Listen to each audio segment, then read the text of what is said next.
আসসালামু আলাইকুম প্রিয় প্রশিক্ষণার্থী ভাই বোনেরা, সবাইকে নতুন বছরের শুভেচ্ছা। আশা করি আপনারা সকলে ভালো আছেন। অনেকদিন হয়ে গেল আপনাদের সামনে নতুন কোনো ভিডিও নিয়ে আসতে পারিনি, সেজন্য আমি আন্তরিকভাবে দুঃখিত। আজ আমরা এই ভিডিওর মাধ্যমে ডিসবার্স পোস্টিং এ ভুল কিভাবে সংশোধন করতে হয় সেই বিষয়গুলো দেখব। ভুল সংশোধনের ক্ষেত্রে কয়েকটি বিষয়: ডিসবার্স দেওয়ার সময় গ্রুপ নেম ভুল হতে পারে, প্রজেক্ট ক্যাটাগরি ভুল হতে পারে, ডিসবার্স ডেট বা রিপেমেন্ট স্টার্ট ডেট ভুল হতে পারে, ইনস্টলমেন্ট কত কিস্তি হবে সেটা ভুল হতে পারে, এক মেম্বারের পরিবর্তে অন্য কোনো মেম্বারকে বাছাই করেছেন সেটি ভুল হতে পারে, অ্যামাউন্ট ভুল হতে পারে। এই টোটাল বিষয়গুলো আজ আমরা দেখব কিভাবে সংশোধন করতে হয়।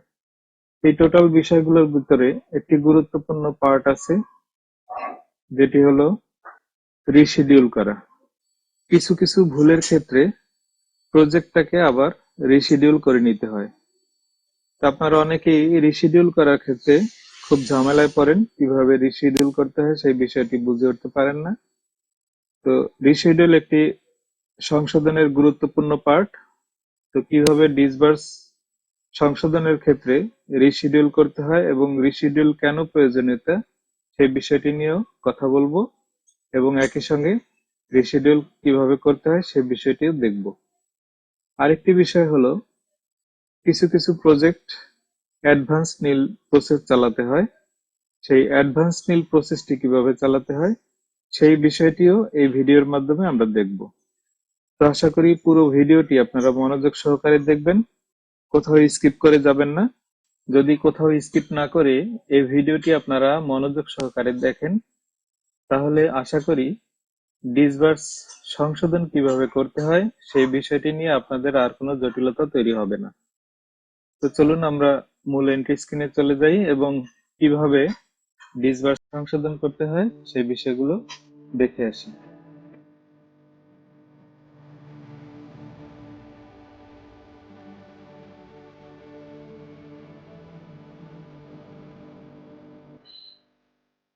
আমি এখানে একটি ট্রায়াল ভার্সন ওপেন করে রেখেছি।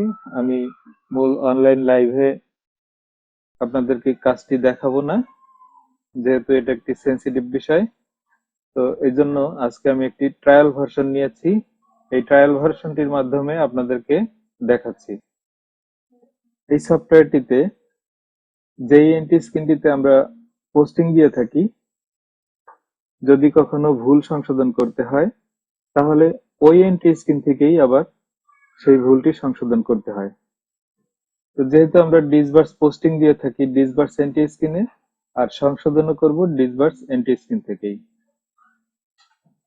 তাহলে আমরা ডাটা এন্ট্রি থেকে লোন ডিসবার্স এই এন্ট্রি স্ক্রিনটি বাছাই করলাম। এবারে আমরা প্রথমে ব্রাঞ্চ নির্বাচন করি। আমরা আমাদের কাঙ্ক্ষিত ব্রাঞ্চ যেটি সেই ব্রাঞ্চটি নির্বাচন করলাম। শুধুমাত্র কাঙ্ক্ষিত ব্রাঞ্চটি নির্বাচন করার পরে আপনাকে আর কোনো বিষয় এখান থেকে নির্বাচন করার প্রয়োজন নেই। যদি লোন ডিসবার্স করতে হতো তাহলে এখানে অন্যান্য সকল তথ্যগুলো ইনপুট দিয়ে তারপরে আপডেট দিলে লোন ডিসবার্স হতো। বাট এখন যেহেতু আমরা এখানে ডিসবার্স করছি না, আমরা একটি পোস্টিংকৃত ডিসবার্সের ভুল সংশোধন করব। সেই ক্ষেত্রে আমাকে শুধু ব্রাঞ্চ নির্বাচন করলেই হবে। তারপরে আমরা চলে যাব ট্রানজ্যাকশন লিস্টে। এখান থেকে ট্রানজ্যাকশন লিস্টটি বাছাই করতে হবে। লক্ষ্য করুন, ট্রানজ্যাকশন লিস্টটি যখন বাছাই করেছি তখন ডান পাশে আমাদের আরেকটি সারি বা আরেকটি কলাম দেখা যাচ্ছে। এখানে দুটি কলাম, লেফট পাশে একটি কলাম এবং রাইট সাইডে আরেকটি কলাম। অর্থাৎ আমাদের প্রত্যেকটি এন্ট্রি স্ক্রিনই এখানে দুটি পার্ট থাকে। লেফট পার্টটা সবসময় এন্ট্রি পার্ট এবং রাইট পার্টটি সবসময় সংশোধন অথবা রিপোর্টিং পার্ট। আমরা যেহেতু এখন সংশোধন করছি সেক্ষেত্রে আমরা রাইট সাইডটি বেছে নিচ্ছি। আবারও বলছি, আমরা ট্রানজ্যাকশন লিস্টে ক্লিক করলাম এবং রাইট সাইডে চলে এলো। এবার আমরা রাইট পাশে যেই প্রজেক্ট নাম্বারটিতে ভুল করেছি সেই প্রজেক্ট নাম্বারটি এখানে দেব, অথবা এখানে ডেট দিয়ে সেই প্রজেক্টটি খুঁজে বের করব। দুইটা পদ্ধতিতেই করা যাবে। সেজন্য আমি এখানে ডেট রেঞ্জ দিয়ে প্রজেক্টটি খুঁজে নিচ্ছি। এখানে আমি নভেম্বর থেকে 1 তারিখ থেকে 10 তারিখ পর্যন্তই ডেট রেঞ্জ দিয়ে শো করলাম। এখানে দেখুন অনেকগুলো প্রজেক্ট আমার 1 তারিখ থেকে 10 তারিখের মধ্যে যেই প্রজেক্টগুলো আমি এখানে পোস্টিং দিয়েছিলাম সেই প্রজেক্টগুলো এখানে শো করছে। এই 1 তারিখ থেকে 10 তারিখের মধ্যেই আমার যেই প্রজেক্টটি আমি ভুল সংশোধন করতে চাচ্ছি সেই প্রজেক্টটি এর মধ্যে আছে। তো আমাকে একটু কষ্ট করে এখান থেকে খুঁজে নিতে হবে যে সেই প্রজেক্টটি কোনটি। এখানে দেখুন প্রজেক্ট নাম্বার গুলো শো করেছে, এখানে ডেট শো করেছে কয় তারিখে আমি পোস্টিংটি দিয়েছি, এবং এখানে গ্রুপ নাম্বার এবং গ্রুপ নেম শো করেছে। ওই প্রজেক্টে আমি কত টাকা লোন দিয়েছিলাম সেই লোনের অ্যামাউন্টটি শো করছে। তা আমি ধরে নিচ্ছি আমার গ্রুপটি হলো 42 নাম্বার, এই গ্রুপটি ইছামতি পুরুষ সমিতি, অর্থাৎ এই প্রজেক্টটিতে আমার ভুল। এই প্রজেক্টটিতে আমি ক্লিক করে নিলাম, বাছাই করলাম। বাছাই করার পরে দেখুন এখানে এডিট অপশনটি অ্যাক্টিভ হয়েছে, অর্থাৎ আমি এখানে যেই প্রজেক্টটিকেই সংশোধন করতে চাই সেই প্রজেক্টটির উপরে ধরে যদি আমি ক্লিক করি তাহলে এডিট বাটনটি অ্যাক্টিভ হবে। আমি হাসনা হেনা নারী সমিতিটি বাছাই করেছি, এডিট অপশনে গেলাম। যখনই এডিট ক্লিক করলাম তখন এখানে এডিট মোড এই অপশনটি শো করলো। একই সাথে এই প্রজেক্ট নাম্বারটিও এখানে দেখুন চলে আসলো। এরপরে আমি এখান থেকে কোন ধরনের সংশোধনগুলো করতে পারবো। দেখুন এখান থেকে আমরা প্রজেক্ট ক্যাটাগরি যদি ভুল করে থাকি তাহলে সেটি আমরা এখান থেকে সংশোধন করতে পারবো। মনে করি আমি এখানে প্রজেক্ট ক্যাটাগরি আদার্স এর পরিবর্তে অন্য কোনো প্রজেক্ট ক্যাটাগরিতে দিব, তাহলে সেই প্রজেক্ট ক্যাটাগরিটা এখান থেকে বাছাই করে নেব। স্মল আদার্স এটি বাছাই করলাম, আমি এই প্রজেক্টে দেব। আবার এমন হতে পারে এখানে আমি 12 মান্থ 1 ইয়ার দিয়েছিলাম, এটি আমার ভুল, আমি এখানে 45 কিস্তি দেব, এটি নির্বাচন করলাম। তাহলে আমার এই দুটো ভুল আমি এখান থেকে সংশোধন করে নিলাম। কিন্তু এখানে একটি বিষয় লক্ষণীয় যে আমরা ইনস্টলমেন্ট পরিবর্তন করেছি, অর্থাৎ এতদিন এই প্রজেক্টটি ছিল 1 বছরের, অর্থাৎ মাসিক কিস্তি, আর এখন আমরা নির্বাচন করেছি 45 উইক, অর্থাৎ এটি সাপ্তাহিক কিস্তি। তাহলে যেহেতু এর কিস্তির ধরন পরিবর্তন হয়ে গিয়েছে, সুতরাং আপনার যে আগের যে শিডিউলটি ছিল সেই শিডিউলটি আর রইল না। এই আপডেটটি করার কারণে তাকে আবার রিশিডিউল করে নিতে হবে। যেহেতু আমরা এখানে ইনস্টলমেন্ট পরিবর্তন করেছি তাহলে একে আবার পুনরায় রিশিডিউল করতে হবে। আরো একটি ক্ষেত্রে রিশিডিউল করতে হবে যদি আপনারা কখনো রিপেমেন্ট স্টার্ট ডেট ভুল করে থাকেন, সেক্ষেত্রে আপনাকে রিশিডিউল করতে হবে। মনে করি আপনারা এখানে ভুলবশত এটা 15ই জানুয়ারি দিয়েছেন, এটা আসলে 15ই জানুয়ারি হবে না, এটা হবে তার মিটিং বারে। যেহেতু আপনি ডেট পরিবর্তন করলেন, এই ডেট পরিবর্তন করার কারণেও আপনার প্রজেক্টটিকে আবার নতুন করে শিডিউল করতে হবে, অর্থাৎ পুনরায় তাকে রিশিডিউল করে নিতে হবে। কেননা আগের শিডিউল ছিল 15 তারিখ থেকে, আর এখন নতুন শিডিউল তার তৈরি হবে 17 তারিখ থেকে। সুতরাং এই প্রসেসটিও করে নিতে হবে। আরেকটি ক্ষেত্রে আপনাকে রিশিডিউল করতে হবে যদি আপনার অ্যামাউন্ট, অর্থাৎ এখানে দেখুন, 50,000 টাকা দিয়েছিলেন, আপনি আসলে 50,000 হবে না, তাকে 5 লক্ষ টাকা দিয়েছেন, সেক্ষেত্রেও আপনাকে রিশিডিউল করতে হবে। তাহলে যদি আপনি এখানে 5 লক্ষ টাকা বসান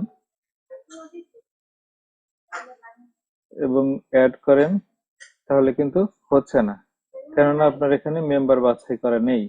তাহলে আপনাকে প্রথমে কি করতে হবে, মেম্বারকে বাছাই করে নিতে হবে। যে মেম্বারকে আপনি 5 লক্ষ টাকা দিয়েছেন, মনে করি ওই মেম্বারটিকেই আবার এখান থেকে বাছাই করে নিতে হবে। এবার আপনি এখান থেকে তাকে অ্যাড করলেন।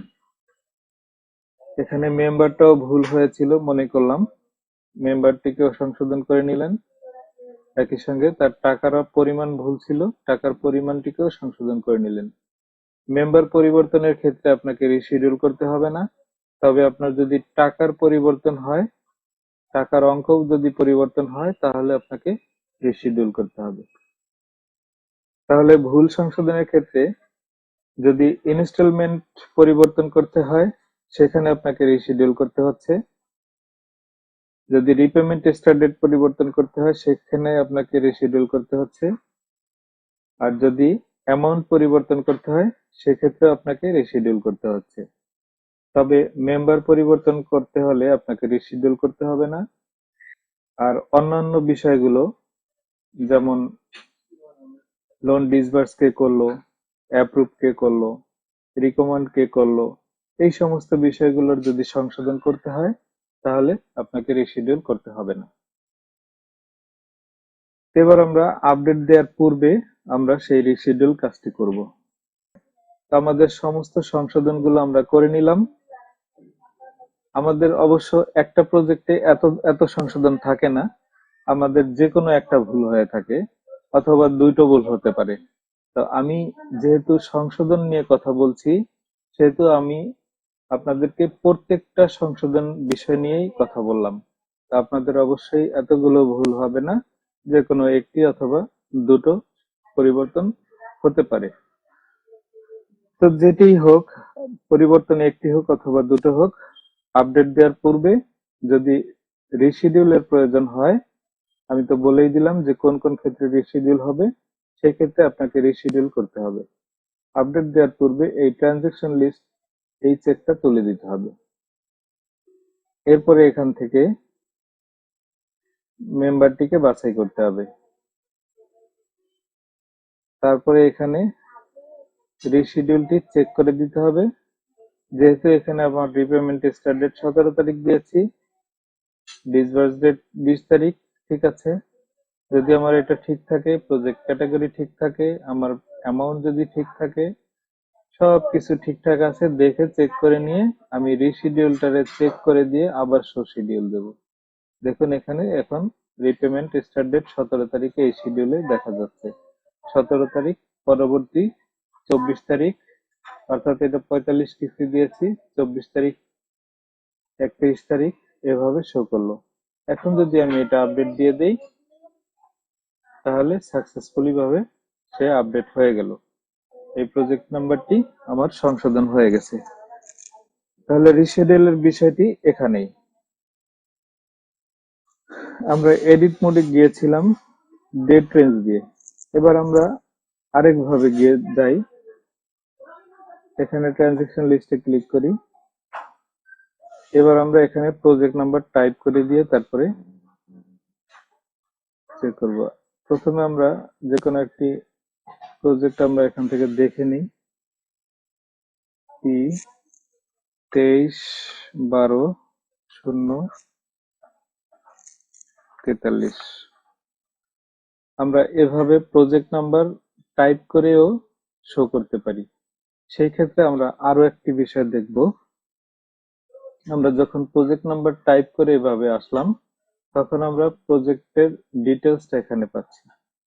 যদি আমাদের শিডিউলটা এখানে দেখা যাচ্ছে, তারপরে আমাদের যদি রিয়েলাইজেশন থাকতো, তাহলে সেটা এপাশে দেখা যেত। এখানে আমাদের প্রজেক্ট নাম্বার, ভাউচার নাম্বার, তারপরে ডিসবার্স ডেট, অ্যাপ্রুভ কর্মী number, group number, disburse date, start date, total টাকা, টোটাল পেয়েবল টাকা, টোটাল সার্ভিস চার্জ, সবকিছু এখানে শো করছে। মেম্বার, এবং এখান থেকে আমরা লেজারও প্রিন্ট দিতে পারবো। এই লেজারটা যদি আমরা দেখি,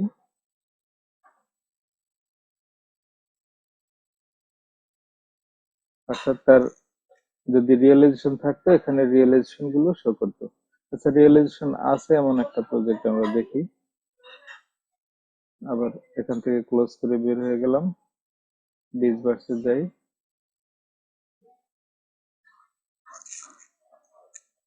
273 রিয়েলাইজেশন হয়েছে, তাহলে আমাকে আরেকটু ব্যাক ডেটে যেতে হবে। আমি একটু ব্যাক ডেটে গেলাম, 1 তারিখ থেকে 1 সেপ্টেম্বর দিলাম। তাহলে আমাদেরকে পিছনের একটি প্রজেক্ট বাছাই করতে হবে। আমি এই প্রজেক্টটি নিচ্ছি, এটা P23/0/9006। এটা টাইপ করি, P23/0/9006। এই প্রজেক্টটি আমরা দেখব। তাহলে এখানে আমরা ডেট রেঞ্জ দিয়েও প্রজেক্ট খুঁজতে পারি। আবার যদি আমি নির্দিষ্ট কোনো প্রজেক্টের বিস্তারিত শিডিউল দেখতে চাই বা রিয়েলাইজেশন দেখতে চাই, সেটিও আমরা এখানে প্রজেক্ট নাম্বার টাইপ করে দিয়ে শো করলে দেখতে পারবো। শো করলাম, এই যে দেখুন এখানে শিডিউল গুলো শো করলো, এখানে কতগুলো রিয়েলাইজেশন হলো সেগুলো শো করছে। এটাকে আমরা একটি লেজার নিতে পারি প্রিন্ট আকারে। এই যে লেজার এই প্রজেক্টের, এটি আমরা এখান থেকে প্রিন্ট করতে পারবো। এই যে প্রিন্টার অপশন, এখান থেকে প্রিন্ট করতে পারবো। তো এখানে আমরা দেখে নিলাম যে এটার শিডিউলে কোনো পরিবর্তন যদি করতে হয়, এই যে ক্লোজ বাটনটি আছে এটির উপরে ডাবল ক্লিক করে এটাকে ক্লোজ করে দেব। এই প্রজেক্ট নাম্বারটি আমরা শো করেছিলাম, এই প্রজেক্ট নাম্বারটি এখানে চলে আসছে। এটার উপরে ক্লিক করে আবার আমরা এডিটে করতে পারবো। এডিট মোডে আসলো। আবার এই প্রজেক্ট নাম্বারটি আমরা ইচ্ছে করলে এখান থেকে ক্যান্সেলও করতে পারবো, যে আমাদের প্রজেক্টটা ভুল হয়েছে, সেক্ষেত্রে আমরা এটাকে ক্যান্সেল করে দিয়ে আবার পুনরায় এন্ট্রি করতে পারবো। সেক্ষেত্রে আমরা এখানে ক্যান্সেল অপশনটি বাছাই করব, ক্যান্সেলে ক্লিক করব। এখন এখানে দেখুন এটি ক্যান্সেল করা যাচ্ছে না, একটি মেসেজ দিয়েছে। অর্থাৎ এখানে বলেছে যে this project can not be cancelled as the loan has already been realised. অর্থাৎ এখানে এই প্রজেক্টের কিছু রিয়েলাইজেশন হয়ে গেছে ইতিমধ্যে। তো যেহেতু এর রিয়েলাইজেশন হয়ে গেছে, সেহেতু এই প্রজেক্টকে আর ক্যান্সেল করা যাচ্ছে না।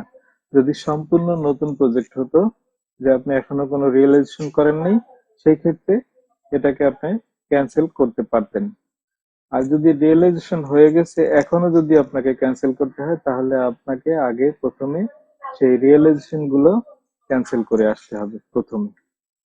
সমস্ত রিয়েলাইজেশন গুলো ক্যান্সেল করে আসলে তারপরে আপনি এখান থেকে এটিকে ক্যান্সেল করতে পারবেন। আমরা একটি নতুন প্রজেক্ট দিয়ে দেখি, যে প্রজেক্টটা এখনো রিয়েলাইজেশন হয়নি, এই ধরনের একটি প্রজেক্ট। সেক্ষেত্রে আমাকে এখান থেকে প্রজেক্ট নাম্বারটা তুলে দিয়ে ডেট রেঞ্জ দিয়ে খুঁজতে হবে।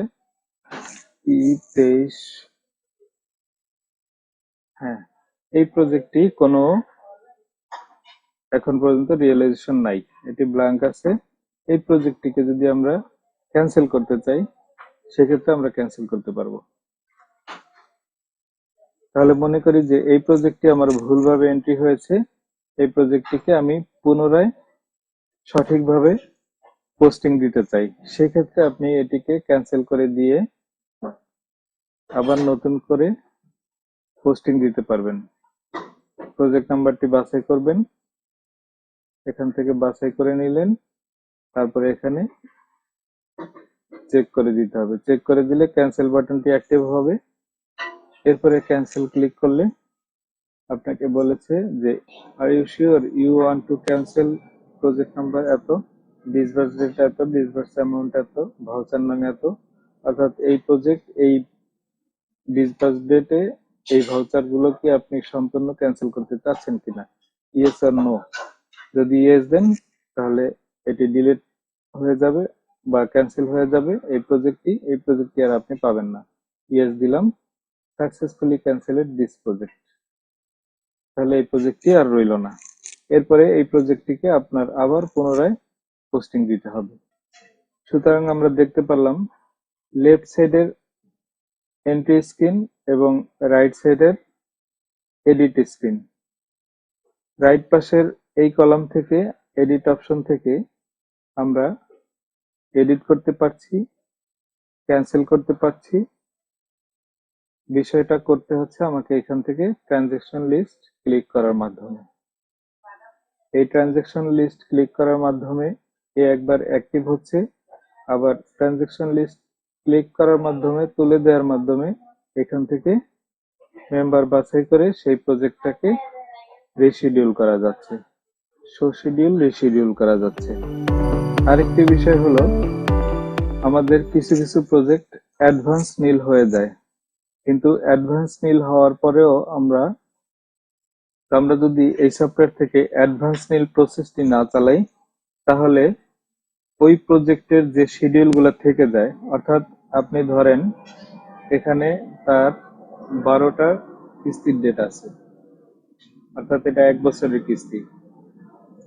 এই প্রজেক্ট থেকে উনি 6 মাস বা 7 মাস নিয়মিত কিস্তি প্রদান করে সর্বশেষ 7ম মাসে এসে তিনি বাকি শিডিউল গুলোর যেটা ছিল সেই টোটাল টাকা পরিমাণ একত্র করে পেমেন্ট দিয়ে সে প্রজেক্টটি নীল করে ফেললো।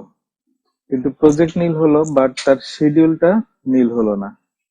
যদি এই শিডিউল গুলো থেকে যায়, তাহলে একে যখন আবার নতুন ভাবে প্রজেক্ট দিতে যাবেন, তখন তার এই পুরনো প্রজেক্টে নতুন প্রজেক্টের আদায়গুলো চলে যায়।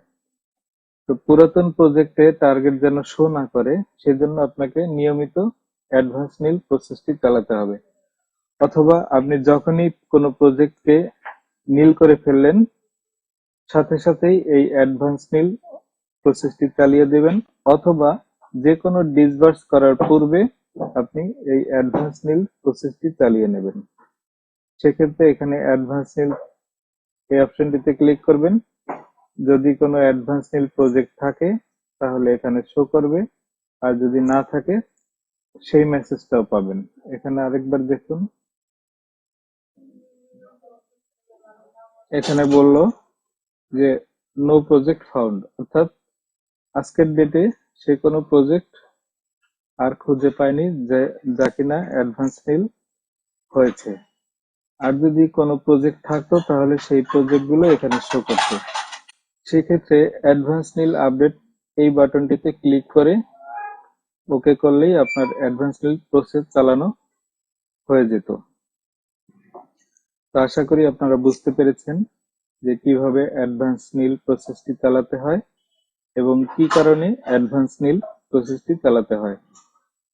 আজকের আলোচনার বিষয়বস্তু থেকে আমরা এটাই বুঝতে পারলাম যে আমাদেরকে কি কি কারণে রিশিডিউল করতে হয় এবং কিভাবে রিশিডিউল করতে হয়, আর কিভাবে ডিসবার্স পোস্টিং এর সংশোধনগুলো করতে হয়। এই ছিল আজকের ভিডিওর টোটাল আলোচনার বিষয়বস্তু। আশা করি এই ভিডিওটির মাধ্যমে আপনারা আপনাদের কাঙ্ক্ষিত তথ্যগুলো জেনে নিয়েছেন।